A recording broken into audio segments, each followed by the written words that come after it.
welcome to a brand new episode of Comment Section. Finally. I know, it feels like it's been a while. Time. We say that every time. It feels like it's been a while, but yet we had a bonus episode last time. That's true. Luckily we had that because otherwise it'd be a very long-waited wait. Yes. A long break. A long-waited wait. A long hiatus. Yeah. We took an accidental hiatus. Yes. Because we had to do our other show that took an even longer hiatus. Yeah, that's true. Unwide Answers. Yep. Otherwise, that would have just an uncomfortably long hiatus. Yes. People would just be like, I've got questions, you've got answers, but I don't know what to do. The world's advice just ceased. Yes. All right. It was awful. So, as I like to do before an episode, I like to try and update us about some of the stories we talked. Oh, first, you know what? We do it on Unwide Answers. You know, why not do it on here too? Anything interesting to happen to you between episodes? Let's just take a good long silence to think. Not really. Okay. I have a bathroom story. Okay. It's not fun. It's the best kind of story. Yes. Bathroom stories. So, I went to my youngest cousin.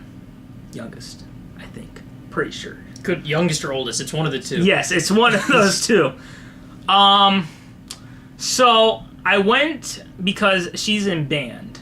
Right. So, I had to go to her high school to watch her play. And you know what?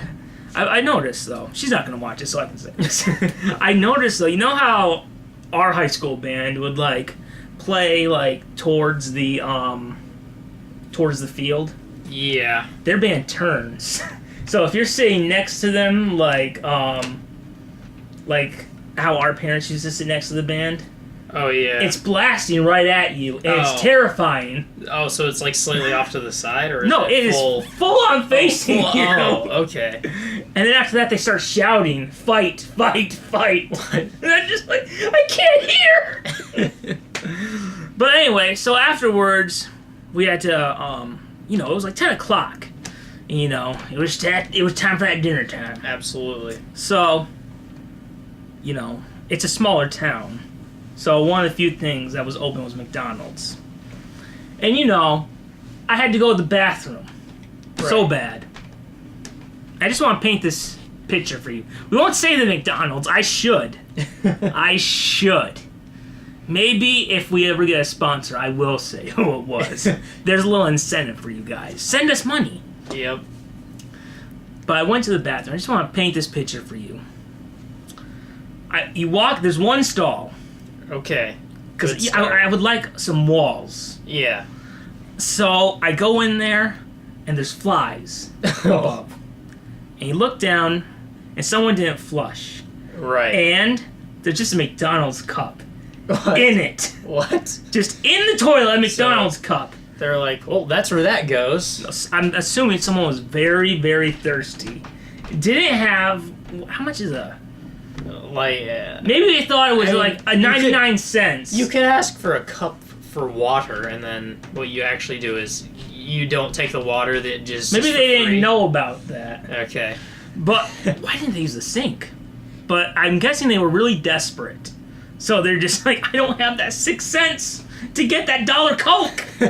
So, it literally looked like someone just was about to scoop it, and halfway in, they were just like, you know what? Is this really what I want to become?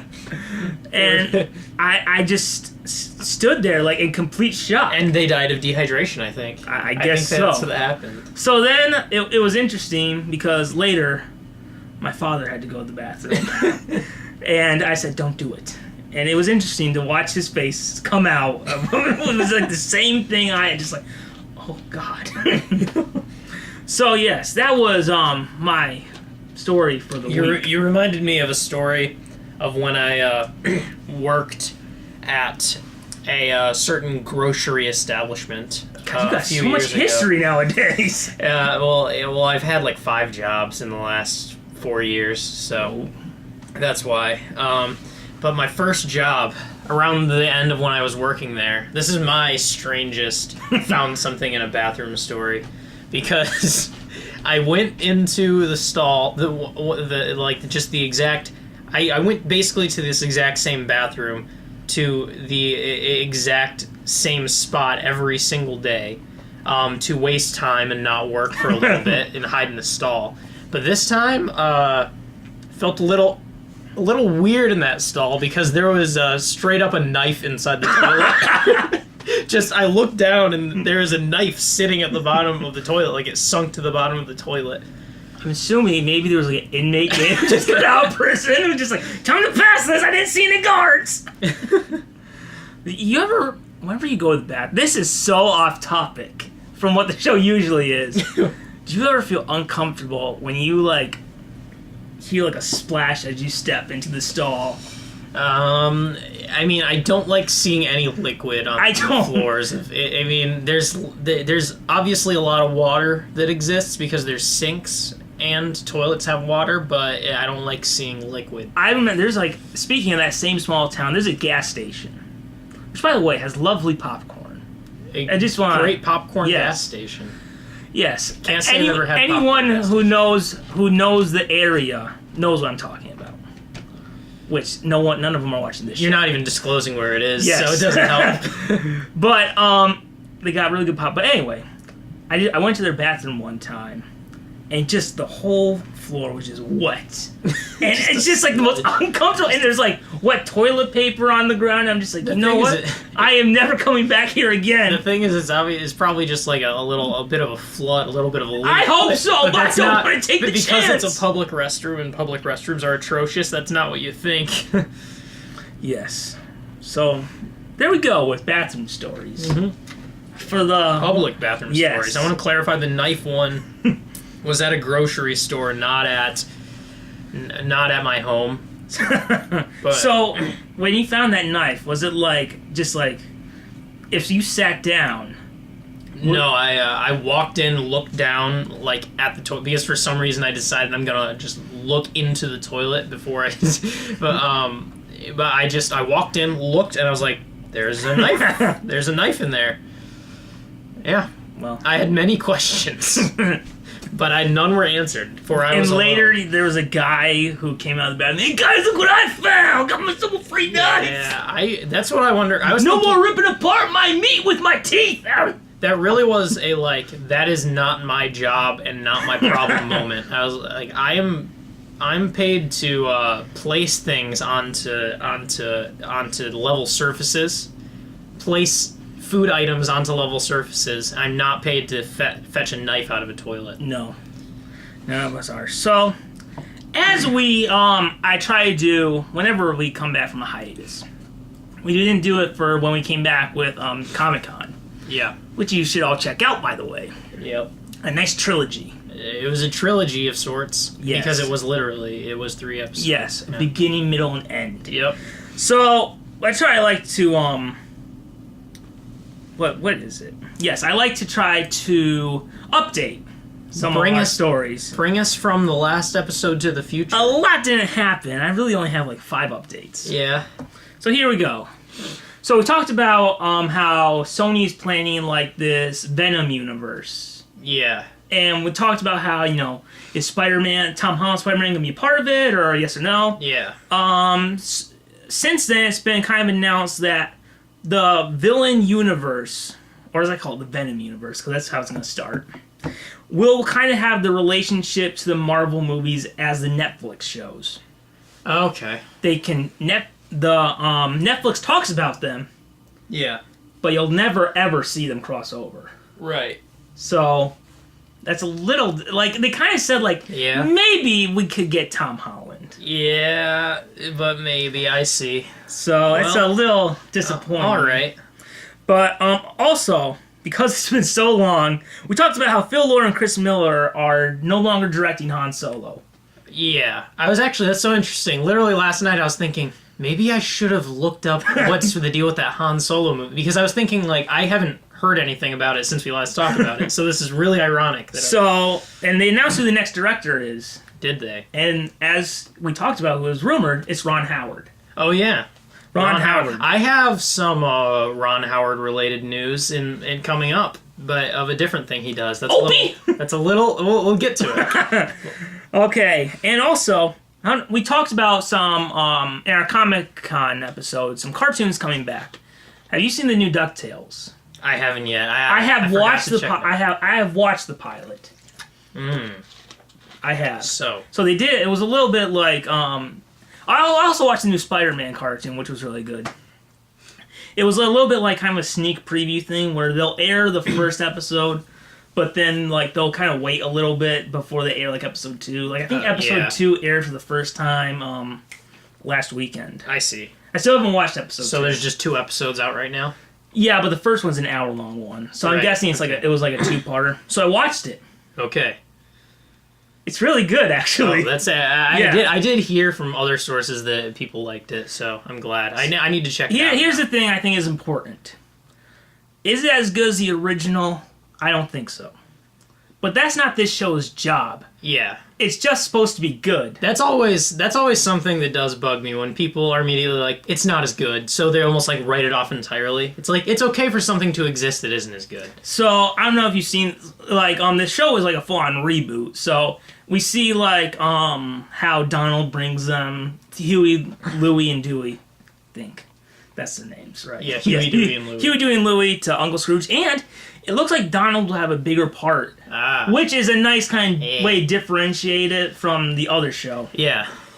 Because who doesn't want more Donald? Yeah. So, even, like, the voice acting was really good. Even the guy I was worried about, Beck, he's not terrible. All right. That's what I'll say. He's not terrible. But he was not your favorite of the voices either? No, he was not. All right. That's good, because I didn't even really know about him, and I was excited about all the other voices. Yeah. I really like all the other voice actors. The only thing I was a little bit about is Scrooge doesn't sound as old. Right. It kind of sounds like a young guy doing... And that's David Tennant, right? I don't know. Yeah, I think I was kind of asking... It sounds a little bit like a younger guy playing an older character. Yeah. Yeah. Maybe I don't know if maybe that was his take on it. I have to watch it. I'll see how it's still good. Yeah. It's just it took a little bit to get used to. Yeah. The only actor I think came back was Donald. Oh, so it's the same Donald. Like yeah. It's been Tony L something. Yeah, for like 30 some years. All right. So it's really good. Also, we talked about how it's a reboot. There's like a cliffhanger. Really? I won't say what it is. At the end of episode because I'm a good person, yes. Oh. There's a cliffhanger. And you're just like, wow, this is like real exciting to see, but thank God it's not a continuation of the other DuckTales. Because if it's a little bit like, had they tried to do that storyline that they're hinting at right now, continuing the after the original DuckTales, you might be like, oh, guys, do you think you should be doing that? Like, yeah. You could ruin it, but because it's a reboot, and it won't, like, whatever happens in this show won't affect the original DuckTales. Yeah.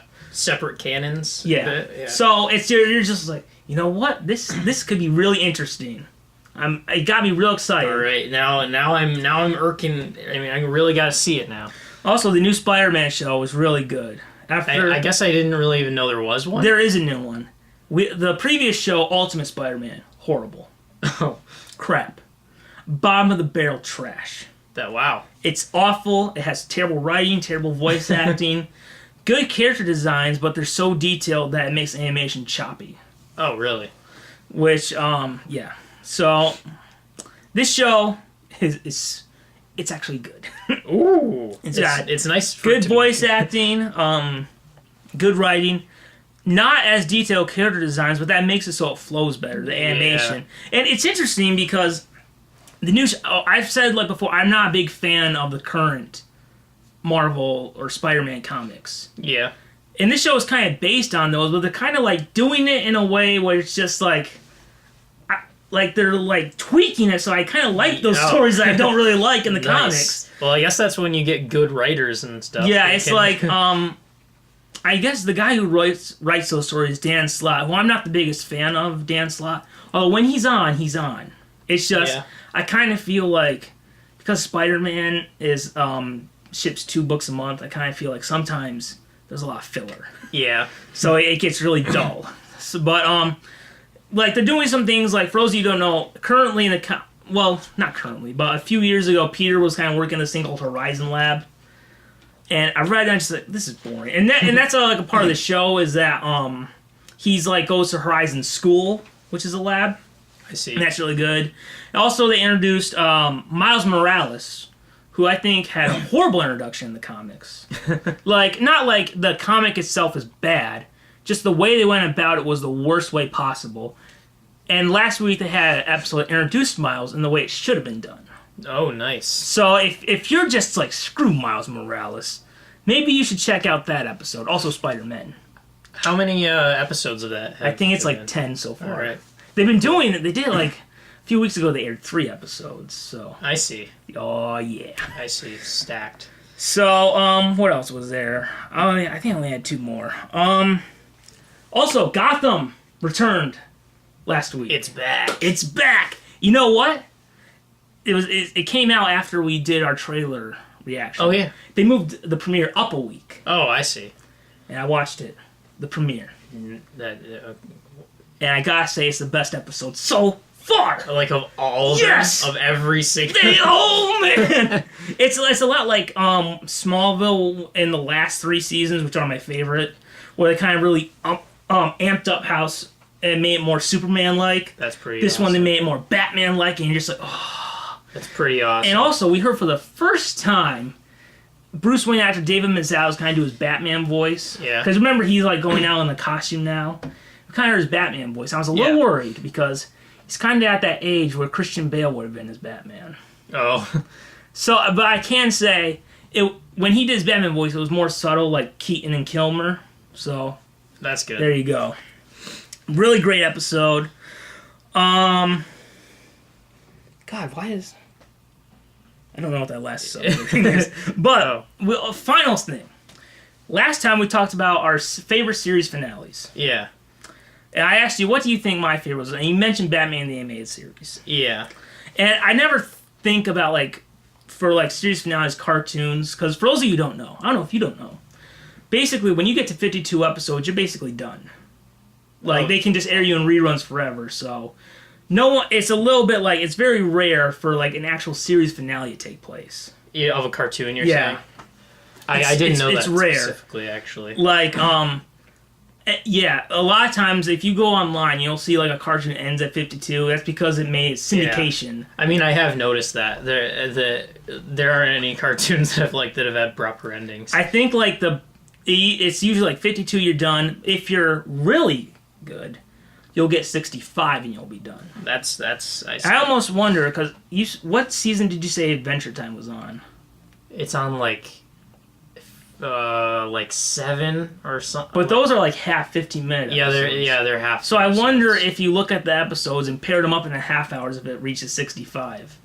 There is season 5 alone has so many episodes that I bet it's above that. I bet they've had over 100 episodes. I don't actually know, though. I would have to check, because it is deceiving when they're half episodes. Yeah. And you're seeing this long list, so I could be incredibly wrong with that. But I did look up, like, because Batman Animated Series has had multiple endings, because, you know, they do it, they think they're done, but then it comes back. And also, it's kind of never really gone away. I mean, even though it's not technically part of it, you know, it's a little bit like the Arkham games that kind of continued its legacy or whatever. Yeah. So I looked up the actual animated series, some of their episodes. I thought I'd share my thoughts on a few of them. All right. Batgirl Returns was the original finale. It's okay. But Batman's not in it. Oh, really? That's why... The finale didn't have Batman. But remember, it was... They never planned. Right. So it's like Batman's out of town, and Batgirl comes back, and she teams with a Robin... And well, but a few years later, we had Sub-Zero, the animated movie Mr. Freeze. Great. I've watched that like 3 times so far this year. I'd like to point out, in this year alone, I've watched the movie more times than you've watched Spider-Man 2. You've watched what? Just that episode? Well, the movie. Oh yeah, right. I've watched because I went through the. I was thinking I barely like 3 is like the upper limit of I've seen almost all movies. There's barely any movies I've seen. Also, I feel like between this time that we record, I went through those Tim Burton Batman movies again. Oh, yeah? So that's twice since the show has begun. That's about how many times I've seen those two. I think I've seen Batman Forever like 4 or 5 times. That one I liked a lot. So I watched Batman Forever 4 times this year. This year? So, no, I'm sorry, seriously. This summer. This summer? Yes. I mean, yeah. I think I'm a little more like that with TV shows than movies. I'll be honest. We have Justice League coming up. So it's going to happen again. Yeah. So in November. So yeah. Get prepared, guys.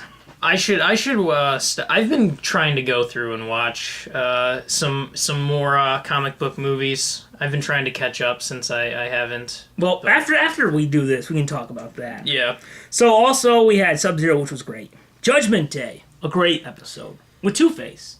It's kind of like there's like this other vigilante who comes coming out, and like he's a little more violent than Batman. So that was a nice finale. Also, Mystery of the Batwoman. It was a movie. Direct-to-video movie. That was really great.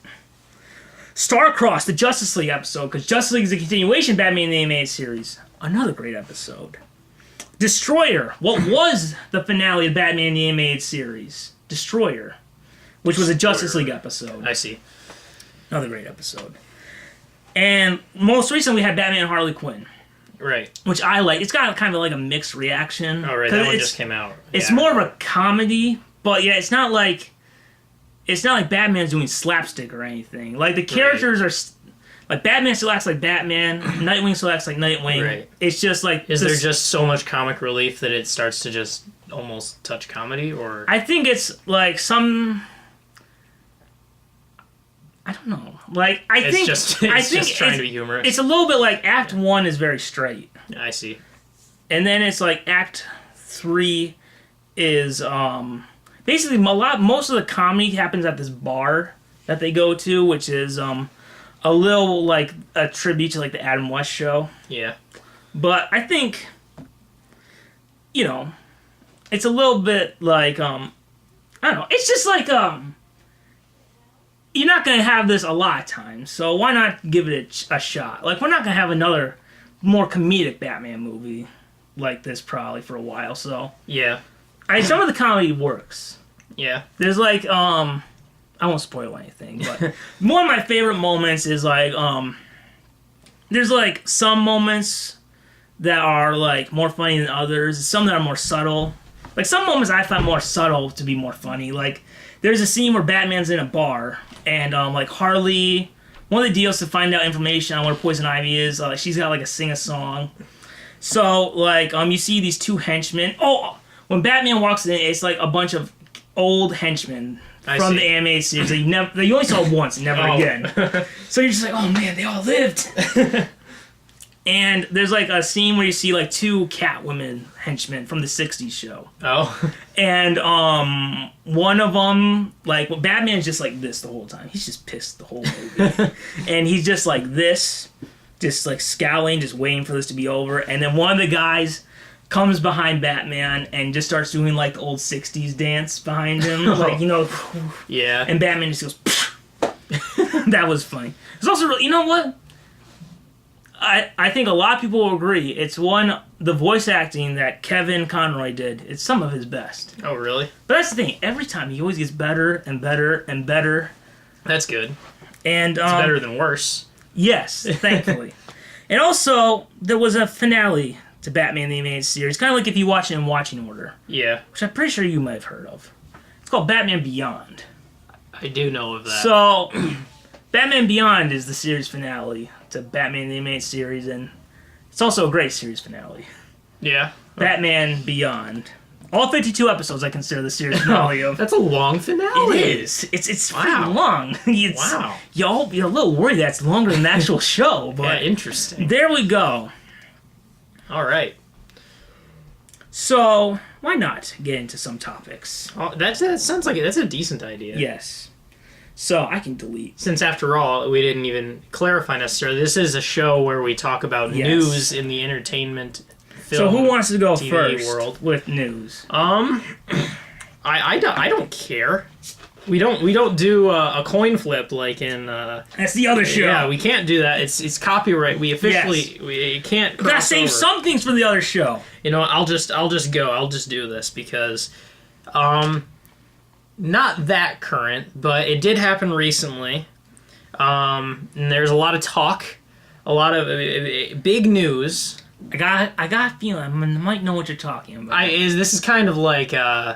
I was almost surprised that you didn't have it as one of your topics. Because to me, it was like one of the biggest topics of the last month or so. And that is, there's a new director for episode 9. Did we talk about Colin Trevorrow has been fired? Yeah, I was actually. But In I was case do you weren't aware, I was gonna. Yeah. Do your bit. My bit was there's a new director for episode 9, and it's the old director because it's J.J. Abrams. JJ. Now, can I say something? I noticed this when we ranked our Star Wars movies. Yeah. For me, every Star Wars movie kept getting better and better and better. Right. And then Force Awakens broke that. So you're saying, because you like episode 6 the best, yes. right? So they kept going better and better and better, and then Force Awakens broke that. Well, that's a fake complaint, people. Wait, what you're saying? I'm talking about the watching order. Oh, okay, yeah, okay. I was a little confused. You were just like, I was wait, like, I'm so. You thought that Phantom Menace? No, when I did my order, I think I was in a bit of a contrarian mood, and I did a weird order because I don't completely know how I feel about a lot of it. But I did clarify that I like The Force Awakens a lot, and it seems a lot more than most people. I was surprised the reaction that other people have had. Yeah, that's actually the thing that I got into it because basically people have been actually quite negative that J.J. Abrams is coming back, and I get it in some except because part of my ranking The Force Awakens so highly is that I feel like it has so much potential to be a great story arc for the entire trilogy, and I could see how, I mean, if he's directing, if people were kind of iffy on Force Awakens, it could just squander this whole story arc if he doesn't do a good job. But I don't know. To me, we just don't know. We just don't know yet how it's all gonna go. Yeah. We don't know where the story's gonna go, and I honestly care about the story more than he's co-writing it. So, yeah. But so. Are you excited by this news? I think I actually, personally, because I like The Force Awakens so much, I feel safe. I feel like I'll probably like it. I'm excited because I remember I didn't care about Star Wars anymore. Yeah. I literally only went to Force Awakens because I heard it was going to be the biggest box office thing, so I wanted to be a part of that. I think that The Force Awakens is, is kind of it's almost a great entry. It sounds weird because I don't necessarily think you should watch it first. I don't think the prequels were a good entry at all. They're a terrible entry. Yes. Yeah, they're if you're super into Star Wars, they have some good stuff. If that's your first introduction to it, you're just this is what everyone talks about? Even if they did a way better job at telling the story through the direction, and the story was exactly the same, the story is way too complex. There's so many extremely complex details about the prequels that, what's happening? I forgot to put on your okay. Okay. You thought there's some breaking news? JJ's leaving? I was like, who's directing it now? Is it Lord and Miller? Are they back? I was trying to think of a funny director, and I couldn't think of anyone. What would be the funniest Star Wars Episode 9, starring Channing Tatum and Jonah Hill. Oh, that's 21 Jump Galaxy. That's kind of like the bit at the end of 22 Jump Street. Oh, yeah.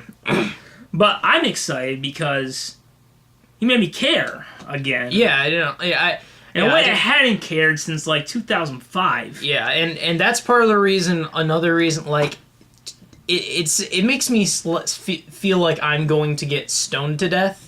But I just we were saying, I didn't care that much about Star Wars until The Force Awakens.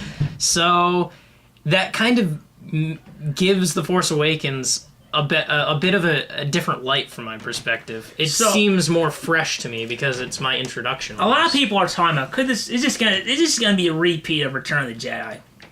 Here's the thing. I think because I'll say later what I would have done if I was in charge. Yeah. People thought you think people were mad at JJ. People have been pissed at me. Oh, really? I'll just say what I would have done. Okay. After I say this. So, people are talking about, is this going to be just a rehash? And I think the thing to get excited about is that now, because he kind of had to, similar beats to A New Hope. Yeah. This time he gets to kind of do more of what he wants. Actually, that is something that I've been thinking. People are assuming that he only made it similar to A New Hope because he's bad at coming up with ideas, but I think it was more to make it feel like Star Wars. Like, he wanted to ease people into a new Star Wars trilogy. Like, that's my feeling, my hopeful feeling. And I think also, because I'm hoping that Episode 8 and 9 go into completely new territory. Like, I'm sure everyone hopes. They don't want it to just be A New Hope. They're hoping that it's hopeful that it's gonna be not A New Hope.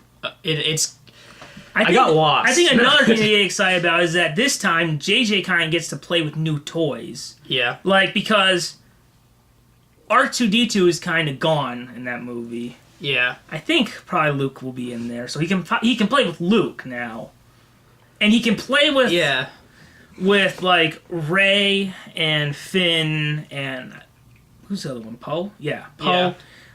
Kind of like, not like he got introduced. Now he can finally play with them. Yeah, that's what that's actually another thing that what I was saying when I did my ranking and ranked Force Awakens so highly is it's almost like it's going to be so much better in context, I think. If we see that it was just setting it up, and if they actually succeed in going into new places with Episode 8 and 9, if it ends up that the whole trilogy is good, I think The Force Awakens... it'll either look way worse because it's so much less good, or it'll look way better because it fits into the context so well. Now, here's the thing.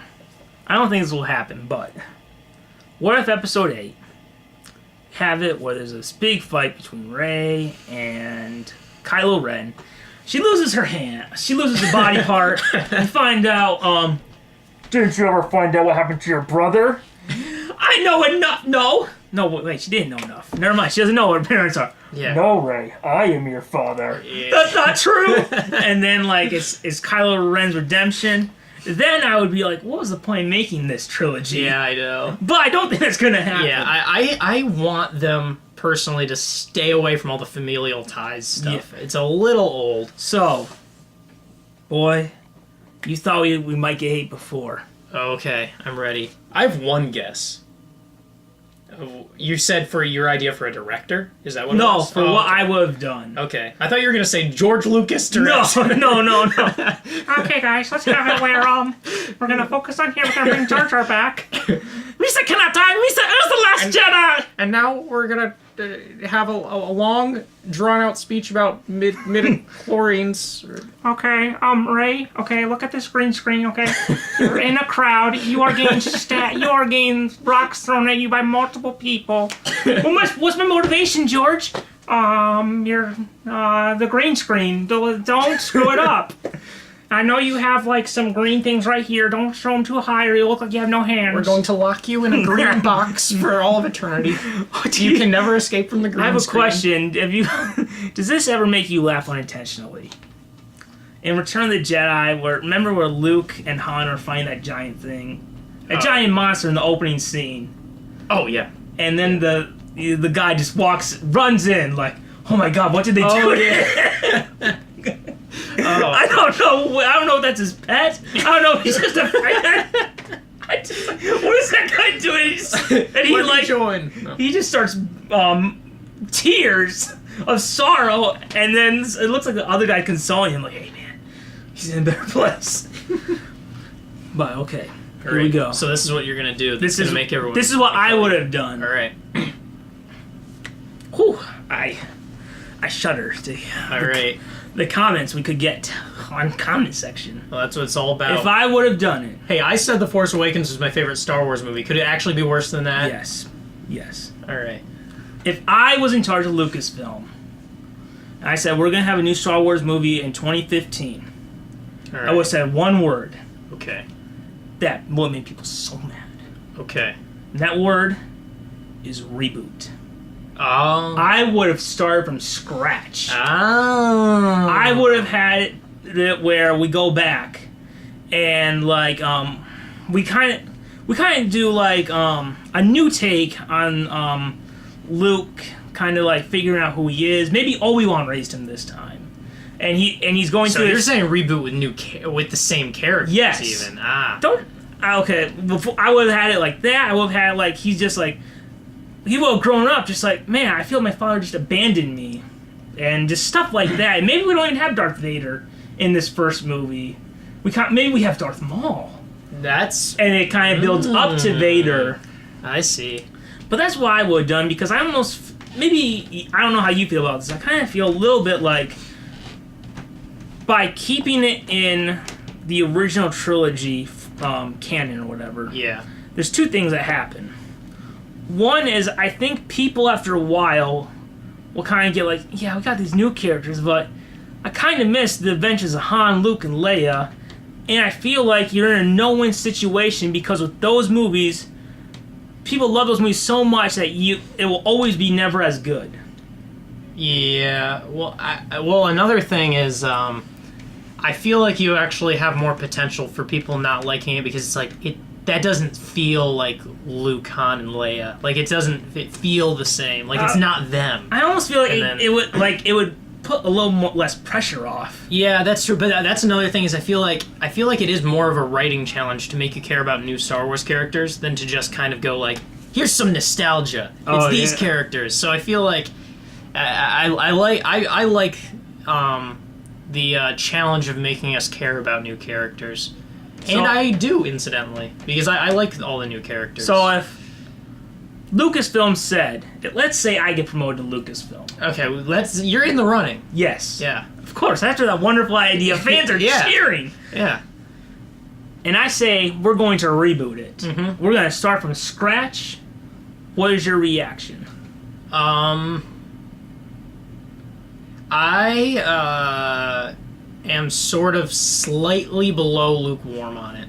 Okay. I just feel a little like, That's what I would have done. I don't despise it, but I'm like, Because when you first said reboot, I wasn't thinking the same characters. I was thinking just, it's in the Star Wars universe, but all different characters. But here's the thing you could do with a reboot. You could have spin-offs, and you could have them kind of like cross over eventually. Like the episodes are your Avengers. Oh, yeah. You could have those characters meet Luke. Yeah. And meet a Han. whole cinematic universe. Yes. Yeah. Because honestly, but yeah, I would rather have all new characters, like just all new characters, than the same characters rebooted. I disagree with you, but yet that is the thing about talking about art. We're not gonna fight. Yeah, I think it's rich. I think it's rich world building to be able to have different characters and make it feel like the same thing. Like if you can watch it, there's not a single similar character, and you're like, "This is Star Wars. This is absolutely Star Wars." That would be the biggest challenge. Do you think they'll ever James Bond it, where we get an episode 6.5 in between, where it's just like, here's what happened after Return of the Jedi? But what was Rogue One? It was right before episode 4. Yeah. It could happen. I'd like. Wait, so you're between 6 and 7? Yeah. What happened? Huh. Did anything interesting happen? I don't know. You had this. Luke had a nephew that was kind of weird. Yeah, you just. I don't know. I feel like nothing interesting happened between 6 and 7. That's the thing. We don't know. We don't know what Luke went through. That's true. I mean, they did have to train those Jedis for a reason. Right. Okay, I guess there is something there. And let's not pretend that evil is gone from the universe with the death of the Emperor. Oh, it was. Oh, they destroyed the Death Star, and that was it. No more Death Stars. That was it. We could hang out with the Wookiees and just celebrate and bang on those helmets for all time. And yeah. That's pretty much all I had to say. We clearly should be in charge of Lucasfilm. Yes. And we have great ideas. I don't want to ever see any of the beloved characters again, and you just want to see the beloved characters I don't again. just want to see them. I would like don't just leave them. Just like they keep them continuing in comics and books, but why don't we do it in movies? That's true. There's so many different stories that were once canon in the many Star Wars books. So there's plenty of content out there. Not necessarily. Oh, yeah, there's so many people mad about what happened to the expanded universe. That it's not canon anymore. Yeah, it's like. It's not like they're burning them so they never exist. You can still get them. Yeah, it's just a feeling in your heart. It's like when you look at the DC television universe. It's like Smallville's not part of that. Yeah, I can still go watch it though. No, it can be separate canons, but both be Star Wars. But I get why they had to do that. They didn't want to have. I don't. Could you imagine? That'd be so much. They would have to adapt the books then. Yeah, that's why. Like, I feel like there'd be so many things to keep track of, and like plot inconsistencies since it's all canon. Like, it feels like it would be too difficult to maintain that. Okay, then. Another question then. Do you want the Marvel Cinematic Universe to reboot? Maybe it would. Maybe not yet. I mean, I think, like, you mean, like, if... there's definitely a point down the line where there's always a point where things just need to be rebooted. Like... They can't last forever. Well, do you want to get to a point where Robert Downey Jr., Chris Evans, Tom Holland, they're all done? And then eventually, not to like, be like, but we scrape to the bottom of the barrel with characters. Okay. Well, I always feel like given the opportunity to like come to a close, can make some of the best stuff. So I like endings because of that. That's why a lot of finales of like TV shows are better episodes than some of. Oh yeah. They're like I feel like that's often the case where it's like the show kind of hit a slump, but then the finale was really good. In other times, it's the opposite where the finale is just trash. But I feel like given the opportunity to like bring a series or a universe to a close, that can create some great storytelling. So that's why I usually am on the side, like, you can just say goodbye, maybe a little down the line. So, we've done a lot of Star Wars. You ready to move on? I'm ready. To a new topic. I'm ready. Okay, so, here's the thing to think about. Soon, we're in November. Yeah, starting November. In a few weeks, we're going to have crossovers. Superhero crossovers. Right. We have Thor Ragnarok with the Hulk. Yeah. After that, we had Justice League. Mm-hmm. But, a little later, we have the annual DC Television Universe crossover on the CW. Oh. Which features The Flash, Arrow, Supergirl, and Legends of Tomorrow. Finally released, talked about what it was going to be about. I'm going to be honest, this one sounds the most exciting. Really? Really.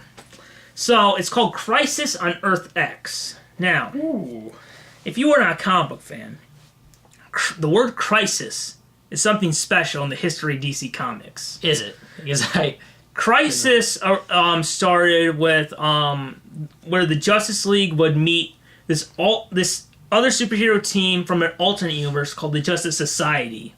And every year you'd have like Crisis on like Earth 2 or Earth 3. And later it's like Crisis would be used for big events. I see. In which they would fight alternate versions of themselves. I see. Like Infinite Crisis or Final Crisis. Well, that wasn't alternate versions of themselves. Never mind. So, I'm just gonna tell you the plot, the summary about Crisis on Earth X. Alright.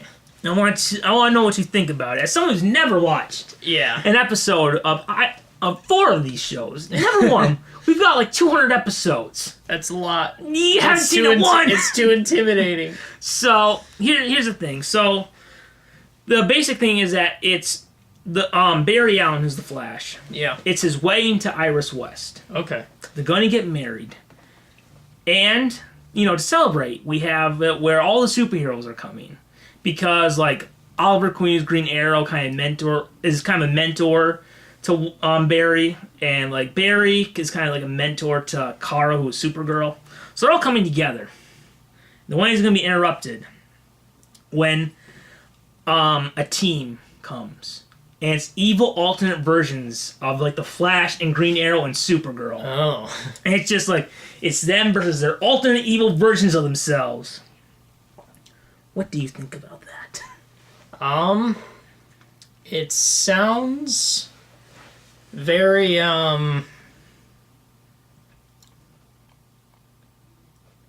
actiony. Yes. I completely had a loss of my train of thought right in the middle of that and just said the first word that came to my mind. It sounds like an exciting plot, but The last 4 episodes. 4 episodes. 4 episodes. Wow, that's a lot. It's hard to imagine more than just a bunch of fighting in that. Well, but, the thing is that when you look at like these shows, it's a little bit like you build up to that. Like everything starts normal and you build up to that. right. So it's got a lot before that.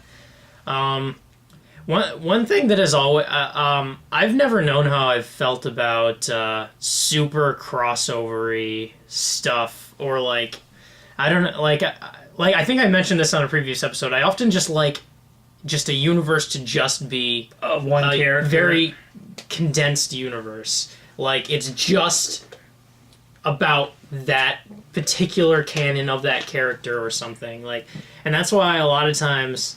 That's probably one of the things that kind of like makes me go about a lot of comic book movies. If it's something like Justice League, then it's like that makes sense. But sometimes it's like that's probably the one thing that kind of like I haven't seen Spider-Man: Homecoming yet, but one of my thoughts is like, did they have to put Iron Man in it? I know that that's an unpopular opinion amongst fans of comic book movies, but that's like my feeling a lot of times. I wish he wasn't in it. Yeah. We won't. You have not seen Spider-Man: Homecoming. Yeah, I almost. To which I will say, no offense to some people, you're lucky. I saw it a second time. It seemed like you were more lukewarm on it at first. Do you dislike it more now? I saw it a second time and liked it less. Oh, okay.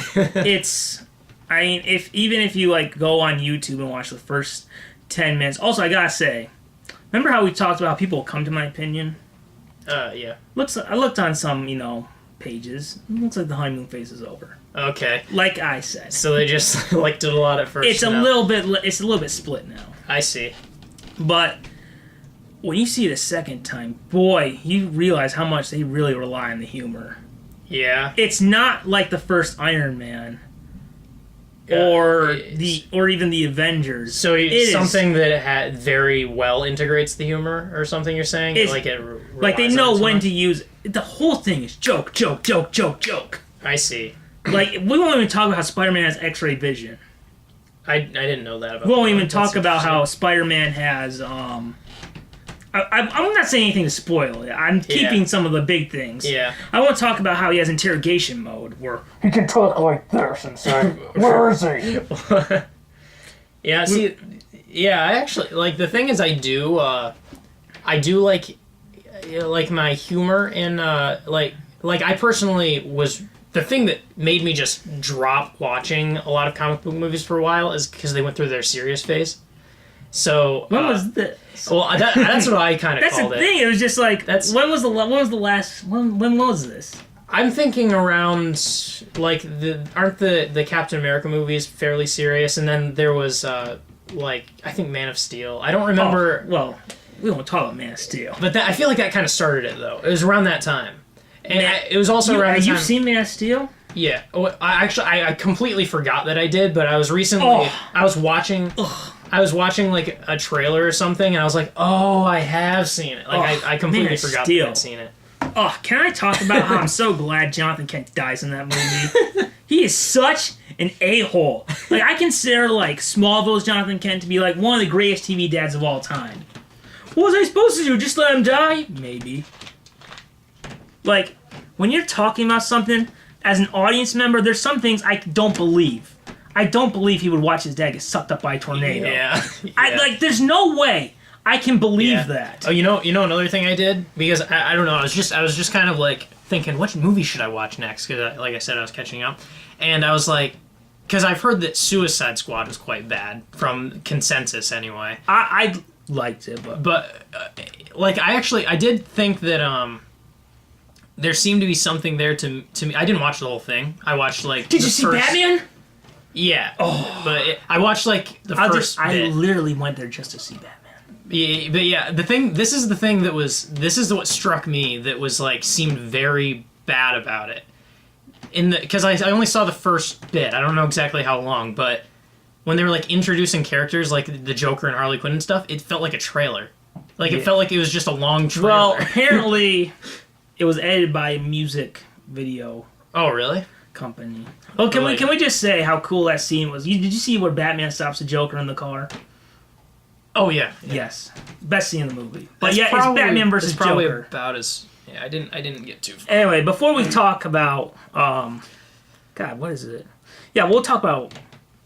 Oh, I'll ask this later. But so you haven't seen Spider-Man: Homecoming, so you don't know about how much it relies on the humor. I don't know. This isn't a spoiler.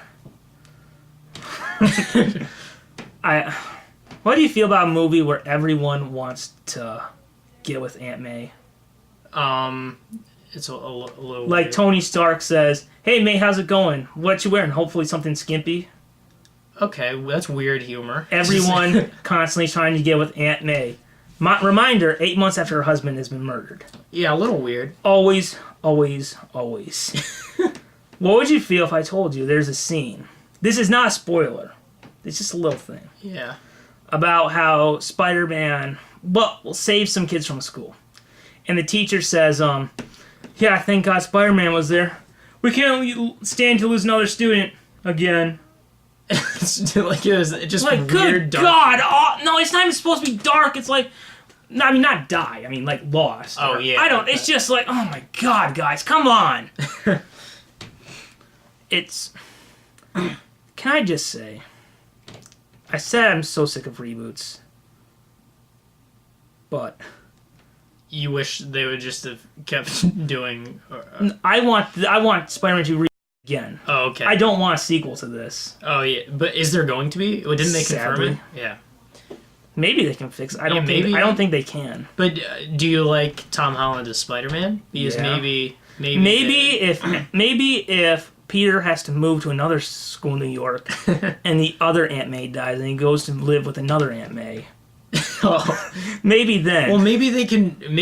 What if they just dropped the bit about everyone wanting to get with her? Do you just not like? Then you her? still have his annoying friend. Okay. Who? Well, it's in the trailers. Who knows that he's Spider-Man and yeah, like it's basically like his roadie or his Jarvis. Yeah. Well, I guess you're out of luck because there's probably gonna be another one. I know. Maybe they. I don't think they can, but I would like a reboot. Please. Yeah. I know I said I'm sick of reboots, but please. Yeah. So you've seen a little bit of Suicide Squad. Yeah. Can we talk about how much the Joker sucks in that movie? I was kind of, I was kind of like hopefully optimistic about it, and no, yeah, it sucked. Can I? Did you think he was a little hard to understand at times? Sometimes, maybe because of the teeth, I couldn't understand what he was saying. Yeah, I see what you mean. Yeah, I guess I understood it, but it wasn't quite clear enough. Yeah. I felt a little bit like he was copying Heath Ledger, maybe a little bit. Yeah, I think they definitely went in the same direction of like he seems a little bit more like some criminal who puts on makeup, and not necessarily like a full. But this is not the Joker. Kiss the ring. That's not the Joker. Yeah, I know. I guess I like unique takes, but not this one. But here's the thing. It's the Flash to the rescue with Flashpoint. I promise you he's not going to be Joker again. Yeah. Flashpoint! Well, maybe he'll be again, but they'll fix, kiss the ring. You want to be with Harley. Yeah, it would have been nice if they did a more traditional Joker. Because, they just did... Heath Ledger's Joker was... No matter what, you're going to get compared, so why not embrace... That's what I mean. Like, I felt like they could have gone more a comic booky, more more similar to old iterations of the Joker. I was so happy that they painted his whole face. Yeah. But yet, and I wish they painted a smile on him. Yeah. He doesn't smile on the movie. Yeah. He's sad Joker. He's jokeless. Yeah, that should be it. Jokes on everyone. I was actually jokeless this whole time, and the Joker is someone else. Did you hear that rumor years ago? What rumor? There was a rumor that apparently it was still connected to the Dark Knight trilogy. Thank God it wasn't. You mean Suicide Squad? Yeah. That this whole DC universe, because all they did was copy Nolan's style, which was a mistake. Yeah. And that Joker died, and that Robin, Joseph Gordon-Levitt, even though he's not Robin, became the new Joker. It was stupid. Yeah, that's it doesn't make sense, but boo to that theory. But speaking of DC Universe, I did catch up on. I do think was a success because I saw Wonder Woman, and I did think it was amazing. Yes, very good. Although I'll say I didn't like the third act that much. I don't know how you feel about that, but like the last I forgot. This is out to the ether. I probably shouldn't spoil things, but I thought it's been out for a while. I thought that the twist was kind of like, why? Like it seemed kind of weird. But it's a little bit like it's like she thought that all the bad in the universe was just because of this one guy. Yeah. Well, I guess no. I mean, not that twist. I mean, who it was different. Oh. And so it just kind of felt like he was thrown in. Like it was just kind of like, I wouldn't have done. Here's the other guy. It did. Did you also feel like they should have CGI'd his face? That was the other. I think they just shouldn't have. Honestly, to me, I don't want to just bash the movie because it was honestly like one of the greatest movies I've seen this year. I thought it was incredible. But the dumbest thing in the movie is when he put his fingers down across the mask and you could see his face under. What if he had ripped off his face and you saw CGI evil demon face? I just kind of almost wish that they just would have done a different villain. Well, honestly. That's Ares. I know that's like the most. Yeah, they had to do Ares. But next villain I'm calling will be Cheetah. But so the third act was a little less great, but I thought that the middle portion, especially the trenches battle and the No Man's Land scene. That was incredible. That was one of the greatest just scenes in a comic book movie in my memory. That part. It was cool how. Now you have not seen the original Superman. Not the. Well, there's these a reference to it about how when the robber comes. Oh, I did see that. I did see. I saw those clips compared before on a video or something. Yeah. That's pretty cool. This was the first one outside just copying what Chris Nolan did. Yeah. I mean, that's why it succeeded versus... Yeah. It didn't work with Superman. Yeah, I liked, I don't know, she's not reluctant about being a hero, which is kind of what they do a lot, and she's just it's almost kind of it didn't feel like once she was Wonder Woman, she was Wonder Woman. It didn't feel like she was easing into it for a long time, a lot of superhero movies do. But I think that's that's a little bit because you had to make it feel like it's the only one. Yeah, Superman the movie, it doesn't feel like he's becoming Superman. Or Tim Burton's Batman, it doesn't feel like he's becoming Batman. Versus Batman Begins and Dark Knight, it doesn't feel like he becomes Batman until after Rachel dies. Yeah. That's when it feels like, okay, he's finally figured it out. Yeah. Yeah, so there's a long build with a lot of movies. You know what? So I had a list kind of made because I didn't know how long this was going to go. As we can see. Yeah. This is it's a gamble whether we're going to go down a rabbit hole, but we always do. Yes. So I kind of made a list of topics kind of like what we had in the last episode where it wasn't news, which is all rabbit hole. Yeah. So I came up with a list that we could use anytime. All right. And this kind of could be a good segue into one of those questions. Okay. Of the superhero movies you've seen. Okay. What is your favorite origin story in a superhero movie? So interesting. We won't count TV shows. So I know you wanted to count the pilot of The Flash so bad, but we won't count that. Okay, fine. You're just darn. I have an immediate sort of hunch. Oh gosh. Now I'm conflicted. So we're talking origin stories. So I'm thinking I have two in my head right now, okay. and they are from the first Sam Raimi Spider-Man and Batman Begins. I don't remember the Batman Begins one enough. Like that one's not. It's a good movie, but I think I can't cancel that. I think I'm saying Spider-Man. All right. Yeah, that's a great origin story. So, would you like to take a... Because I'm so curious. Would you like to take a guess about what you think mine will be? Okay. Origin story. So, movies, not shows. No okay. TV shows. Okay, so, I'm just trying to expansively think of everything there is. And... So... Is it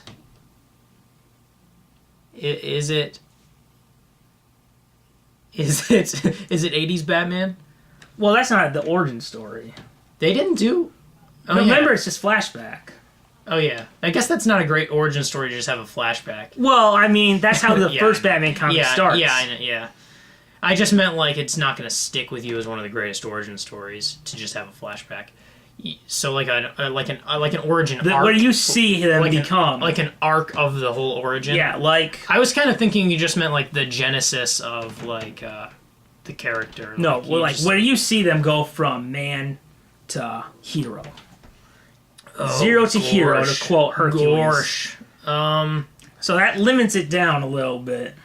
Okay, I'm in my head right now. I'm struggling to think of other superheroes besides Batman and Spider-Man. I'm kidding, but I just I mean, I don't know how you totally feel. Like, it would be a completely blind guess at this point.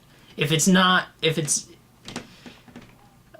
we mentioned it, so I'll say, and I haven't seen this movie, but is it Superman?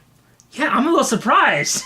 I thought you were gonna say Batman Begins, but yeah, it is Superman. The OG, the original Donner Superman. Okay. Is my favorite. Now, some people will be like, "What? But Batman's your favorite character." But I think if we're looking at like the first hour of where you see them become the hero, when you're waiting for them to put on the costume. We're not talking about shows like Smallville where it's the hero but without the suit. We're talking about like when you're waiting to get him into suit. I think that the first hour of Richard Donner's Superman is like still, even though it's the first one, it's still the best one ever told. And there's so much great stuff in there, and it's why I'm so... like from like the Krypton stuff to the stuff in Smallville to when like he first appears as Superman and kind of everyone's reaction. Yeah. There's so much good stuff in there that's timeless, but I'm still a little disappointed about how we didn't get a proper new origin Superman movie in 2013 with Man of Steel. Because I'll say this. You know, list off the who do you think are the top 4 superheroes right now? Just like the most popular ones. Popular. Batman. If we're just talking like current, like 2017, I'll say Wonder Woman as well. Spider-Man? Yeah. I mean, I guess in the popularity and lexicon, Superman, but no. I don't. Movie-wise, he hasn't done as high. I'd say the big ones right now. Well, I'll say for the last few years have been. It feels like it's been Batman, Spider-Man, Iron Man, and Cap in America. Oh, okay. Well, even like DC. A lot of people ask, who's your favorite? It's Batman. Yeah. I honestly believe if they had done a proper Superman movie, it would be a bigger debate. Yeah. Because there's so much great stuff in there that it's just like, there's this, like, the planet is going to explode. So, like, the last thing the scientist does, because he can't save the planet, is send his son to Earth, and he's raised by these people, and he doesn't know, like, what he is. And he goes to this city that's kind of like lost hope. Yeah. And he, like, brings it back. And even then, like, some people are just like, there's no way this seems too good to be true. Yeah. I don't know how you feel about this. This is kind of my feeling, having not seen all of. Well, wait. I haven't seen all of Batman vs Superman, but like I said, I vaguely do remember Man of Steel. But I feel like Superman shouldn't be so serious. Yes, that's the problem. Is that you don't want... That's the problem about with Man of Steel and Batman vs. Superman is they tried to make Superman so dark and boo-hoo-hoo, I'm a Kryptonian, no one likes me, blah, blah, blah. And, like, even when you have them cross over, like, I like Batman vs. Superman a lot, even more than most people. The biggest mistake is they didn't, like... they had him similar to Batman, so when they cross over, it's not like opposing forces. Yeah. Like, the thing, when you have them cross over, it's like, they seem like such opposites. One's dark, one's light. Yeah. One is just, like, about, like, revenge, the other is about hope. Yeah. But yet, when they come together, it's like, hey, we still got the same goal. Right. So, let's put our differences aside and whatever. And yeah. I was saying about the whole serious phase, I think it did stem from that, the Dark Knight, and then mostly the Dark Knight, but that kind of did it right, and it was a very interesting take on a very after dark Knight, everyone tried to copy. That's what I mean, is that everyone was like, superhero movies are dark and grim now. Like, that was kind of the thing, and it was like, I think that's Batman, but I don't necessarily think everything has to be That's like the that. thing, is that, like, with DC, I don't know if I've said this before, with Marvel, it makes sense to have the same tone because it was all done by Stan Lee. Yeah. With DC, you had so many different writers, so that's the great thing, is there's so many different tones. Like, when you look at the DC television universe on the CW, Arrow is so different than The Flash. Right. Like, that's like... And then when they cross over, it makes it that much more fun as you see how different they are. Yeah. So I really believe, had they done a proper Superman movie, I think it would have been... I think it would have been up there with Avengers in terms of box office. Yeah. I think it would have been big, and... Because there's a reason why, for so many years, he was number one. Yeah. I wonder, though, if people maybe like a slightly more grounded and human superhero these days, though. And they could have done that with Superman, I think. Here's the thing. There's been so much development with this character. It feels like whenever a lot of people think about Superman, not the mopey, boo-hoo-hoo Henry Cavill Superman. Yeah. When I think of Christopher Reeve Superman, it's like the big blue Boy Scout. And it's a little bit like... It feels like when you don't have mopey Superman, it feels like Superman's a little bit stuck, like Batman with Adam West. Like, it was great, it's still great, but yet the character's evolved so much since then. Yeah. And, like, there's so much new stuff added, and, like, I think, like, they've done it right on TV, like, with Lois and Clark and Smallville, and the Tyler Hoechlin Superman, which saved Superman. It's interesting because it came out in 2016, BVS and Tyler Hoechlin Superman. After BVS, no one cared about Superman. Yeah. No one gave a crap. That's the thing. It's like, if you go see Batman vs. Superman for Batman, you're happy. If you go see Superman, you're just like, what is this? Yeah. But once that one episode aired, people were excited again. And I think that's, like, a little bit of the problem is that all, like, the stuff that's, like, really gotten Superman right has been on TV. Yeah. Like, if I tell you, let's use this. If I tell you, it's a little bit, like, I think harder to get people to, like, watch, like, an old TV show than, like, a movie or something. Like, if someone tells you to see Man of Steel, and I tell you to go watch Smallville, what one are you gonna do? Well, I know about them, and I'm gonna see Smallville. I understand your point, and normally I would. Here's we'll just use another example. Let's pretend the Flash movie isn't Flashpoint. We'll just say it's a normal Flash movie. Yeah. And there's the 90s Flash. And someone tells you to see the new Flash movie, and I tell you, no, go see the 90s Flash TV show, which was... We'll pretend it was a longer running show. Yeah. Which one are you gonna see? The movie, because Yes. it's like longer, but it's less of a commitment because Yes. that's all you have to watch. And with the TV show, it's like I'm not going to understand all of it unless I watch this whole thing. Yeah. So it's TV shows can be a lot of a commitment. Although, I think something's gonna happen Really, with Superman. really, It's got me excited. ooh, Maybe we'll save it for the next subject. And I have a bold prediction. okay. Bold. People might be like, What? That's What? bold. That's so and some people will be bold. like, why, you jerk! You jerk! Oh, you don't know anything about DC! But it's a prediction of mine that I think, especially we had some breaking news a little bit today, that could help something. Not like casting or direct or anything, but would you like to go on and... Well, we kind of did our thing. What was our topic? You read some news, right? And it was What was it? the The DC television universe? the crossover? The rabbit hole is just so. Yes, that contagious. was it. The crossover. You know, because I referenced it. So we're moving on to my news, right? Sure. Because Oh, by the way, I just want to say... yeah. So I am excited for this crossover. What do you think about the idea of meeting alternate evil versions of the heroes? I think that could be real cool. Also, I gotta say this before we leave this topic, because Yeah. I am so excited for this special. I think Yeah. it's gonna be so cool. It's gonna happen 2 nights because they're gonna pair up the 2 shows. Yeah. They're gonna pair up like Supergirl and Arrow on one night and Flash and Legends on another. So I'm very excited. I used to think if there was a Justice League trilogy, what would I want? Right. One is Jack Kirby's Fourth World stuff, obviously, like with Darkseid, which is what we're getting in the upcoming movie.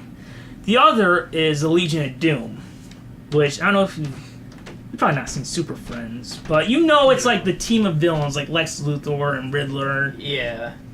I prefer Joker, but you know, but they couldn't because of the rights. Because just like Marvel, there was a time where DC's had to sell off the rights. Yeah.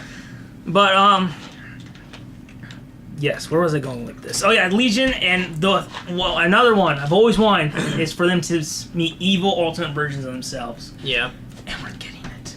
That's the That's thing good. is like, and even though it's like we don't have Superman, Batman, and Wonder Woman, but we have the Flash, Green Arrow, and Supergirl, and Craig Berlanti and Andrew Kreisberg, who are kind of like the main developers of the show, have done a great job with those characters. Yeah. So, whew, they That act more sounds like exciting, they act man. more like those characters than the ones in the movies, minus Wonder Woman. Yeah. Oh, have you ever seen Wonder Woman stuff in BVS? I saw the clip of her swooping in to save the day. Is she with you? I thought she was with you. Yeah, that part. Yeah. You didn't see? Never mind. Almost. I saw that in preparation for seeing Wonder Woman. I wanted to see that scene. Wonder Woman has some small moments, but really good moments in BVS. Oh, now that I think of it, I also saw the scene party scene? at the party. Yeah. Which party? He talked two to of Bruce them. Wayne. Where she talks to Bruce? Yeah, Okay, that's what that I was saw. good. Yep. Good stuff. You excited that it's to see her and Affleck share a movie in Justice League? Seeing Wonder Woman got me full excited for Justice League. Like normally, I don't see a lot of movies in theaters. I'm a big waiter, but I think I'm definitely gonna see Justice League and the next Star Wars. Oh, Those yeah. are probably the last 2 movies I'll see in I'm theaters. so hyped for Justice League. Yeah, I'm very excited now because there are at least 2 performances I think will be good at least. So Well, also others will probably be good too. But I heard. I don't know if the rumors are not about if this test screen for Justice League really happened. yeah, oh yeah, I did. I also saw like that people said they liked the Flash. Yeah, Yeah. So I think it won't be like it'll be different from Grant Gustin's on the TV show, but I still think it'll be good. yeah, I'm hopeful. I'm hopeful for that. I for hope sure. it's not like with Superman where we have 2 Supermans. Well, this happened twice now. where we had a TV and movie at the same time with Smallville and Superman Returns, and now Tyler Hoechlin and Henry Cavill. I don't think it's going to be like where, hey, I like one way more than the other. Yeah. Okay. So, how about let's finally get into this bit of news, and Yes. it'll be a short little bit. We're going a little Yes. bit. It's over But an we hour. got to do our comedy story at the end, too. Yeah, that too. But so mentioned Ron Howard earlier, Yes. and here's another Ron Howard development, and that is Wait. I just got a question to ask. Okay. Did he direct The Grinch? I don't know. Ugh. I have no idea. Oh, have you seen the Jim Carrey Grinch? Yeah, but Ugh. yeah. Ugh. Why you say that? I'll check if it's true. Okay. Well, okay. So it's old news that well, I'm talking about Arrested Development, the television series that is. This is old news. No, yeah, very old news. Yes. Almost a decade and a half. But no, I'm not. I'm talking about. It's old news that it's coming back for a 5th season, through Netflix. I did not. But Wait, didn't it already do that? 4th season. Oh. So now there's going to be 2 Netflix seasons. But the news is they've started filming. It looks like they posted some pics onto like some Instagram page or something. But they're starting to film it. And I'll be perfectly honest, I didn't even know it was coming back for a 5th season until this news broke. Until I was looking and saw, is it? The Grinch was directed by Ron Howard. Look, we all make mistakes in life. But Arrested Development was not. It's a Wait. great show. I don't know if you've seen it. Is he like an actor or He- the showrunner? I think he's showrunner and he narrates it. Because he used to Yeah, be an he's- actor. He acts in it in season 4. Oh, He plays like a movie exec, so it's kind of like an ironic thing. But no, Arrested Development is one of my favorite shows of all time, and I actually, upon first watching the return season 4, my first watch, I was like, this doesn't capture what this show is at all. And then I watched it again, and now I think it's a very good season. It grew on me. So now I'm really excited for season 5 and that it's getting made. And that show, I feel like Netflix did a good thing for it because it's like it didn't do well at the time because it is so essential to watch that whole show. Like, you can't just catch an episode of it. The humor will be completely more so than The lost. Office? Absolutely. There's almost no show like Arrested Development that you had just like a comedy that you have to watch the whole thing. It's like The Bold and the Beautiful. Not because of plot. It's because of the humor is completely self-contained. If you watch an episode, if you watch like some late season 2 episode, you're gonna barely get any of the humor because every joke is self-referential in some way. Like, it's just all reoccurring jokes, references to past episodes, and you're probably not even going to realize that half the stuff they're saying is jokes if you don't watch the whole thing. So, it wasn't successful at the time, and then it was on Netflix, and then it was bought by Netflix, and a new season was produced by Netflix, and now you can just binge watch the whole thing. It's like a show that existed way before the time it should have, because it's so essential to binge watch, sort of. But yeah, that's that. I'm glad it's coming back for a 5th season. You know, this brings up 2 questions. 2 questions Yeah. that I had written down earlier. We'll get through. We might get through that list by the end of this recording. But this brings up 2 questions. You said it's one of your favorite TV shows. Yeah, in my top 5. Well, what are your top 5? Okay. I think I'll say The Office is number 1. Okay. And the 2, 3, and 4 are all like just neck and neck. In fact, 2, 3, 4, and 5 and 6 are all neck and neck. I have a top 6. Okay. Ooh.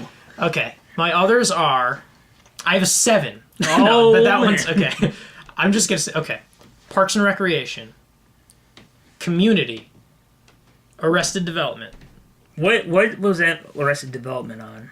It was on network? Fox. Okay, because I was gonna say you were really into NBC. Yeah, that was on Fox. But yeah, no, for a while I was just watching, not even on NBC, but at one point I was like, I watched The Office, Parks and Rec, and Community, and they're all on NBC. Like, it was just You would watch it on Hulu back when it was free? I would do a little Hulu, and I do a little... Remember those days? When Hulu used to be free for 5 episodes? Yeah. Boy. Man, I feel old. Miss those days. Yeah, I miss the days when... Although you did have to pay to get mobile. Yeah, that's right. That's a little like Spotify-ish, actually, because Spotify is like... I don't know.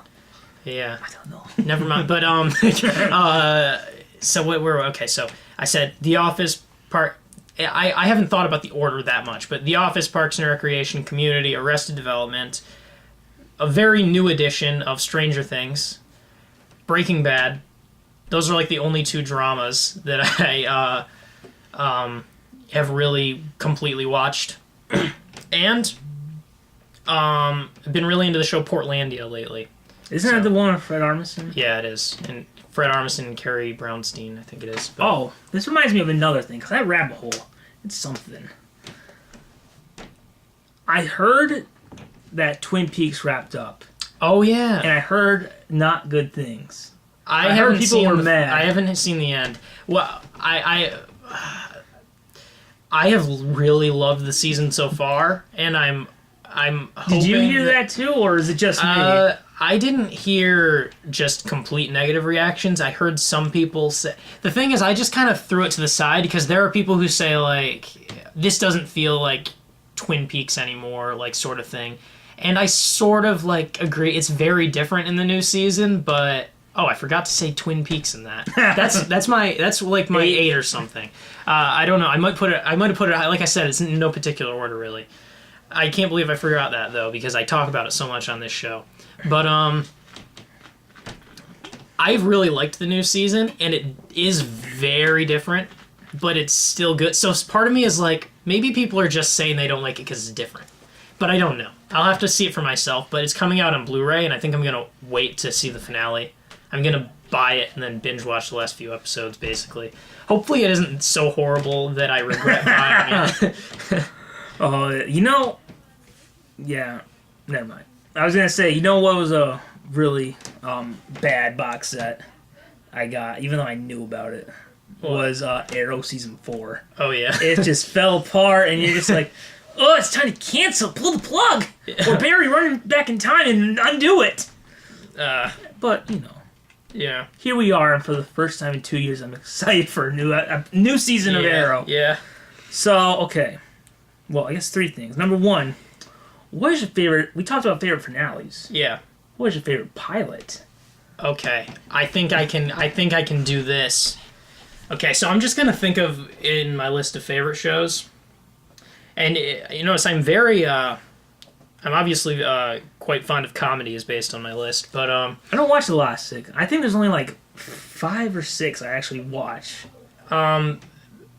Yeah, my list is practically all of them I watch, but I really don't get consumed in a show much unless I'm really into it, so... But yeah, all the shows I think it's very clever comedy, and that's why I like it. But okay, so... I think through my... I'll just mention a couple.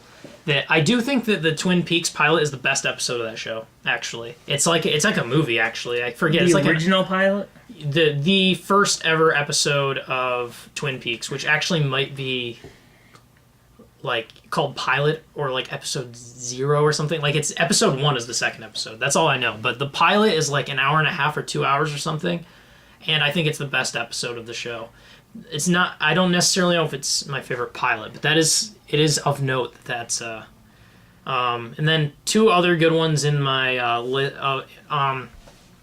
I think that the Breaking Bad pilot is so good that it's like, oh, I'm actually gonna watch the whole rest of this show. Like it really sets it up and is like, now I'm interested in what happens, and I think that that's what a pilot needs to do. And I also think that exact same thing happens with Community, where they establish the characters so well in the first episode, and it's just like I gotta watch where all this goes. Like it's just a perfect setup episode. So it's between those. My two favorite shows that I listed, Parks and Rec and The Office. I think I don't care about. I skip the pilots. The pilots are like who cares? Yeah, I noticed that. Like even like I watched Seinfeld and the pilot is not very good. There are a lot of. I would say usually I don't. Usually the shows don't have a stride. It feels a lot like a pilot for like a drama is good, but a pilot for a sitcom is not very good. Yeah, it can. Yeah, I think that. I mean, the pilot for The Office was just a complete remake of the. What this is something that I actually just noticed upon my last rewatch of the U.S. Office. There is actually a remake of a scene late into the U.S. Office, and they paid like they actually. I'm trying to remember what season it is. Season. No, I don't remember. Have you watched the British one? Yeah, with David Brent? I have. And that's why I noticed it because, gosh, how many times have you gone? I saw it through once. Okay. But do you know the scene where Michael Scott is meeting up with someone for a date and he's at a coffee shop? Yes. And that scene where he's talking to the nice lady on the bus. Yeah, well, the initial scene is that this like tall blonde lady walks through and she's like, "Oh, I'll give her a 10 for looks and a 0 for being able to," I don't know what numbers he said, but a 0 for being able to describe herself. And then the actual woman he's meeting for a date comes in and he kind of has an awkward look, and then the coffee of the barista goes, "Michael? This is for Michael?" And he goes, "Nah." Michael, like that scene is exact there. That scene is in the British Office. That exact scene. They completely remade that scene. Isn't there also the scene where Michael kind of turns on Packer? Yeah, that's one of the main that is one of the main things that happens at the end of the British Office. That I don't know if it was exactly remade though. They just did the same plot point. Yeah. But the pilot and that particular scene are exactly like the British Office scenes. So before I say my favorite pilot... All right. I didn't even necessarily say what mine is. Oh, I went through a list. I was trying to think. I think I'll go with Community because it's like the pilot that... It's like the one that makes you feel like this show is special. Like it's the most like, there's something special here. And I got to see where this goes. Would you like to... Well, before I say my favorite pilot, would you like to guess? We'll make it easy. We won't say animation. Not animation? Yeah. The first one that comes to my head is the same as your finale answer. Is that what it is? Yes! And I do remember that. Okay, because I did watch...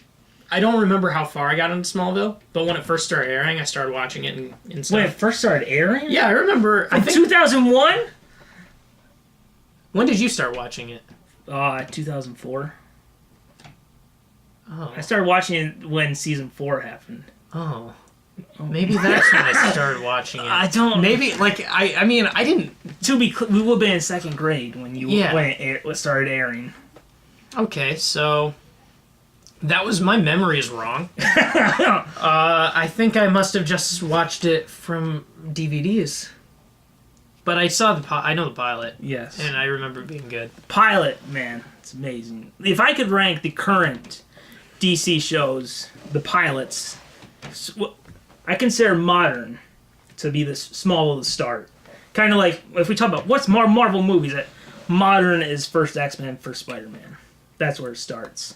So if I had to rank the DC pilots, number 1 is Smallville, then number 2 is Gotham, then Flash, Arrow, Legends of Tomorrow, and then last would be Supergirl.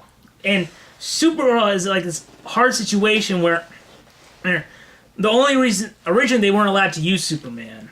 Yeah. Because they wanted to save him for the movies. The only reason he shows up later as a character is because the brand had been damaged so much. Oh. So they were just like, hey, Greg and Andrew, look. You made people care about Green Arrow, The Flash, and Supergirl. Save Superman. Yeah. So there's like moments where you're just like, does she have any contact with him? Or what is their relation? You don't have like context. Yeah. So it makes Superman look like a jerk for just never showing up or showing any interest. Oh. But I mean, it's different now. If, like, my sister wanted to watch it for the first time. Yeah. And it's different because, or like, let's say you wanted to watch Supergirl for the first time. I've told you Superman will eventually show up. So eventually you'll have this context of, oh, he does check up on her. He's not just this jerk who abandons her. Yeah, I see. So, yeah. So you need more context for the pilot to be good? Well, in a perfect world, they would have met in a movie, and then... Or in a perfect world, he should have been in that pilot. Because according to the pilot, he finds her spaceship, he drops her off at the scientist, flies away, and there's nothing else is said. It's just like, there's even a scene where Kara, well, that's her name, Kara. Yeah. Kara Danvers. She's like, Jimmy Olsen is a character in the show. Because they're not going to use him in the Superman movies. But, it's like where, because Jimmy, took Superman's first picture. And there's a moment where Kara, grabs the picture, and she, like, asks him, what's he like? And you're just like, wait, I don't have context. Is this part of her act, or does she really not know what this apparently jerk of a cousin is like? And then it's just like, Jimmy is kind of like the person in between them, and it was rough. It was rough, but eventually he does show up. Supergirl saves Superman. I mean, in our world, she saves him. She saves his franchise. But I see. Yeah. Well, we won't count Birds of Prey, although that obviously would be last. There's gonna be a Supergirl movie, right? Is it? No. There's not? No. I hate to break this to you, but no. That's why she's on TV. Oh God. No, I didn't care. I was just wrong. I just yeah. Whoops. But there's a lot of upcoming movies. Did I ever tell you about the Birds list. of Prey show? Oh my God, what a piece of crap that was.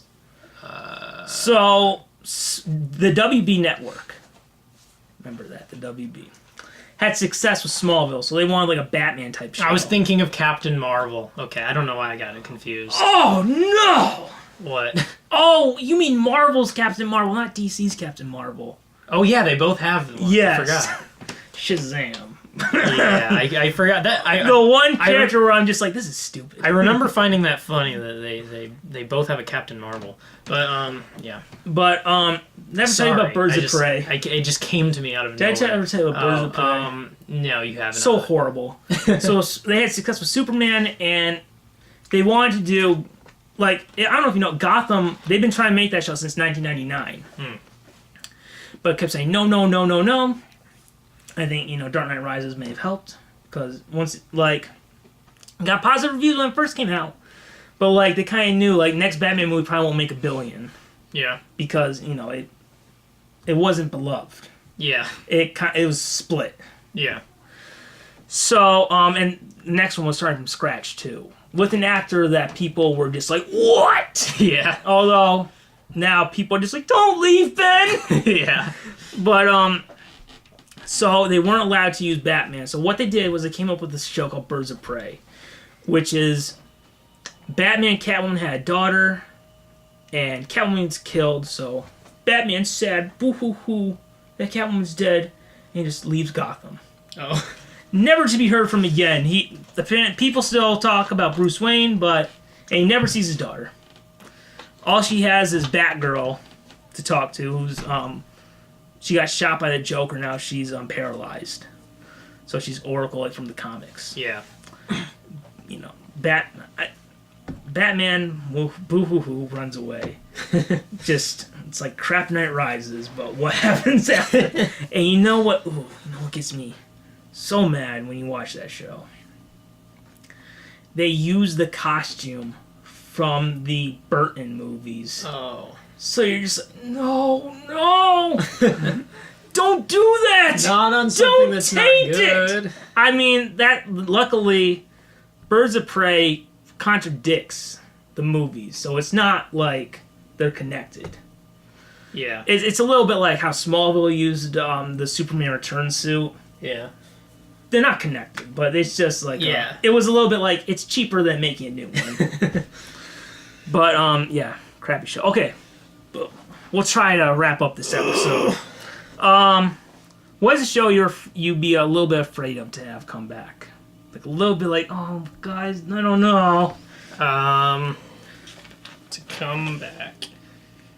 It might have been off podcast. We talked about like how I'm like, please don't let The Office come back. Like, oh yeah. I don't know. I felt like, all right, overstayed its welcome. Let's not. Yeah. I think in general, I'm fine with shows just dying, especially while they're good. I know that it's a show that I don't think I have a good answer really.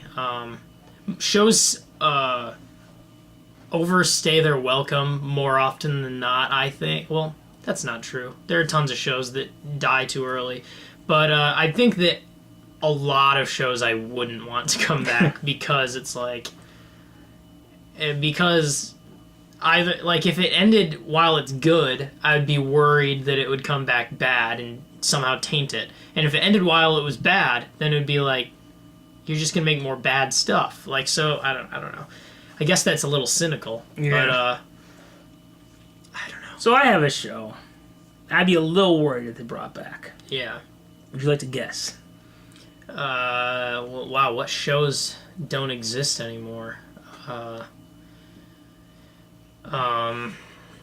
Hint, I don't. we've said it a lot. We've said a lot. This is a podcast. Favorite about shows. Finale, favorite pilot. Smallville. I'd be a little worried if they said we're gonna bring it back. Like, there was rumors when they brought Superman to Supergirl that it was gonna be Tom Welling again, and I was just like, it could be good, but what if it sucks? Yeah. I mean, the nice thing is that it's like we got a great actor, Tyler Hoechlin, playing Superman. But, like, the episode, the nice thing is that if it sucks, it doesn't, like, tarnish Smallville. Yeah. But yet, I mean, obviously those shows like Arrow and Flash, that's kind of the last gift Smallville gave us, was those shows. Yeah. But, the Superman episodes feel exactly like Smallville, so it's like it feels like it came back. Yeah. Which is why I hope, hey guys, let's bring Superman back next season. Yeah. Apparently they want to, but you know, they gotta ask permission first. Yeah. But okay, last question. All right. What is a show that hasn't been on home media or streaming, but you still would like to see again? Like you can't, you don't have access to. Legally, anyway. Well, I feel my entire list of favorite shows is all available online. They're like, every single one of them, I think, is on either Netflix or Hulu. Or you can just purchase them off iTunes or something. Yeah, so especially if you're adding purchase off of iTunes, I straight up don't think there is one that I know of or care about. So I, for years, had a few. I had two for years. And there's like one right now. For years, I really wanted the Adam West Batman show. Yeah. I wanted it, especially when they brought out the George Reeves show on DVD. Yeah. But it's like before DC was owned by Marvel, they had to sell the rights. And it was owned by Fox. Yeah. So Fox owns the show, Warner Brothers owns the character, you can't do anything. Mm-hmm. But I almost think it's because Gotham is on Fox, they were able to like work out a deal. Yeah. To where it's like, but our Batman show on Fox, let's get the rights. Let's get the rights. And we finally got it. And the other one is the 90s Spider-Man cartoon, which I think it was like after Amazing Spider-Man 2, they put up all of like the old 90s Marvel shows on iTunes. But the one I still would love that I can't access legally. Oh, there's always YouTube. Yeah. Maybe I shouldn't say that. Well, I mean, it's the violation of the person who uploaded it. Not saying that anyone would do that. No. But. Is it's like free money that the studio has, just having it sit in their vault. Have you ever heard the show Yesteryear? No. No, I don't think so. it's like a sitcom. It's like there's like this guy and his wife and his son, and his wife's sister and her husband and their 2 kids live in their guest house. I don't recall this. It's like one of the few sitcoms I watch. You can't even watch it on TV. It's not on reruns anywhere. Oh. I would please, Fox, I beg of you. I know you're kind of done with DVD, but at least put it on iTunes so I can buy it. Yeah. It makes you wonder why. I mean, why not just get free money? I feel especially like digitally. Like another show I watch. I don't know if you've ever watched the Drew Carey Show. I know of that one at least. They can't release they have season 1 DVD, which I own. They can't release the other 8 seasons because of the music rights. Oh. Because like when they were making the show and they were signing the contracts, no one was thinking about like streaming or home video or whatever. Yeah. So complicated then. I gotta think it's gotta be something like that. Probably. And like apparently with the Batman show, another thing was like the cameo, like how they have special guest stars. Apparently they would have to like new contracts with the heirs or whatever. Yeah. But they did get Batman out. But you know that's a very special situation. Was the Batman show. So should we just wrap this up? Yeah, this is quite a rabbit hole episode. I was not expecting it. It's ending. Remember how we just said earlier? Yeah. I had a feeling though, but it was still like I wasn't positive. Like we were saying, is there gonna be enough content? Is there gonna be So, we talk about this upcoming movie, which talks about movie. Yeah. There was a new trailer for The Disaster Artist. Oh, I haven't seen the new trailer yet. Oh well, that wasn't what I was gonna say. Yeah. I just. Have you ever read the summary, the synopsis on Wikipedia about The Disaster Artist? I don't know if I have. Maybe, but I don't. Now, it could spoil the movie, so if you don't want to, we don't have to. No, let's go. Let's go. Okay. This for The Disaster Artist, which is about the making of the room. The Room. All right, I got set up. So real quick, tell them about what The Room is. If this is their first time. The Room, starring beloved Tommy Wiseau, is a movie that is famous for being incredibly bad. That's basically the way to put it. Okay. And the strange acting that exists in it, and the great lines.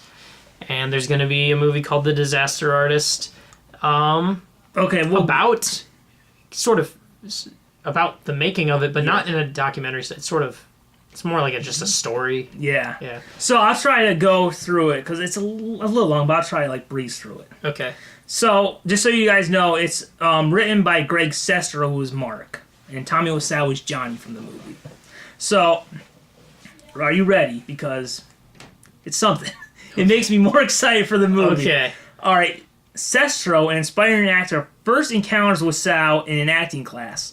Sestero was at first perplexed by Wiseau's over-the-top acting technique, his unusual physical appearance, his unidentifiable accent, and his eccentric behavior, which includes a fascination with all things American and a refusal to discuss his past. At the same time, Sestero admires Wiseau's genuine enthusiasm for both life and acting. The two form an odd but affectionate bond as Sestero begins to learn of the many contradictions of Wiseau's personality. As Sestero slowly accrues more acting credits and makes other friends, Wiseau grows jealous and schemes to earn similar acknowledgement, such as earning a SAG card by producing and starring a commercial for a company he himself owned. Oh. So, to be or not to be... Oh! Could that be in it? Or, could they... That's in the trailer. To be or not to be. Like I said, I didn't see the trailer. That commercial was created... You wonder who would put Tommy in a commercial. Tommy owned that store! Oh my gosh, that is such a good development. Leading Sestero to become uncomfortable with their relationship. After viewing the talented Mr. Ripley for the first time, Sestero is struck by how similar Wasau is to the title character and convinces him to see the film. However, instead of recognizing his own behavior, Wasau is deeply impressed by the performance and becomes obsessed with creating a movie just as powerful. The result is the screenplay for The Room, which includes a character, Mark, named after actor Matt Damon, whose name Wasau had misheard. You thought it was Mark Damon? Backed by a seemingly endless, mysterious supply of money, Wasau develops, produces, directs, and stars in The Room despite having no knowledge of filmmaking. On-set relationships are a disaster. Wasau's camera setup requires 2 full crews to operate. Actors and crew storm off the set. Scripts are rewritten in the middle of the scenes. Sets are broken down only to be rebuilt and reshot the following day. And at the last possible moment, Wasau convinces Sestro to join the crew as one of the principal actors, in spite of the role already having been cast. By the end of shooting, the cast and crew, convinced that the film will never be seen, lose their enthusiasm, resulting in lackluster performances and technical blunders that are never corrected. Sestro screens a rough cut of the film for his friends and family who are enthralled by its bizarre ineptitude. The reaction turns out to be prophetic. When 8 months later, Wasau secures a release for the film, beginning his cult reputation as the Citizen Kane of bad movies. The book ends with Sestro's meditation on the power and danger of unconditional belief in one's dreams. So, there you go. A little bit more information about The Room. No, that makes me way more excited to see. I know, Because, like, it could be an actually good movie. I know. Like, this could be an amazing movie about The Room. There's some reviews that are coming out. Really? And it talks about how James Franco succeeds in a way Tommy had wished he did. You haven't seen the new trailer? I haven't. Can I spoil a scene from the trailer? All right. There's a scene where Mark and Tommy go to the set, okay? Okay. In the building, and in the set, they're building an alley. And, like, one of the producers says, hey, the alley that we just built looks like that real alley out there. He says, yeah. And he says, why don't we just shoot in the real alley? Because it's a Hollywood movie. Oh, gosh. Gosh, that was funny.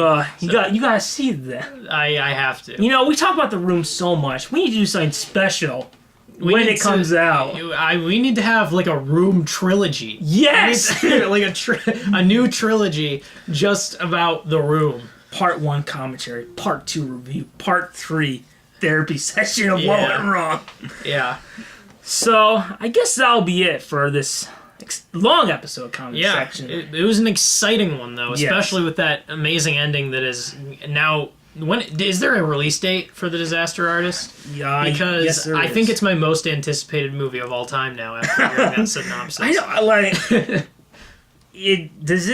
It does change the idea of that commercial a little now, knowing that was for Johnny. That is fascinating detail. That movie, The Room, is so mysterious. Like it just in that if they really did their research and found out all of those, and that's the thing is that Tommy never talks about his past. Yeah, like he'll say he was like born in like the late '60s, but apparently Greg, who's Mark, got somehow like Tommy's immigration papers somehow or something. Yeah. And it says he was born in like 1950. Oh. And he just lies about his past all the time. Like nothing. And he says he was completely like born and raised in America, right? Yeah. Where it's sort of like kind of clear that he was. I don't know if those immigration, like, because he had immigration papers. So. I don't know if it was immigration. Yeah. Okay. But apparently a birth certificate or something says he was born in Poland or something. Yeah. So I mean, it's fascinating. Yes, it's fascinating. Tommy has a cameo in the movie. I think I did hear that. Did you hear his one complaint about the movie? What is it? He said lighting in opening scene is wrong. Oh, the lighting in the opening scene. It's just wrong. Right. He talked about you should have made it better looking at first. So when does it come out? December 1st.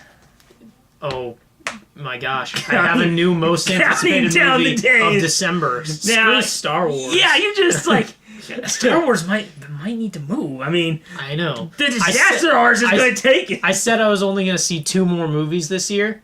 Well, that's still true, but Star Wars is out. No, I'm just kidding. I'm just kidding. But Oh man, that's an adventure.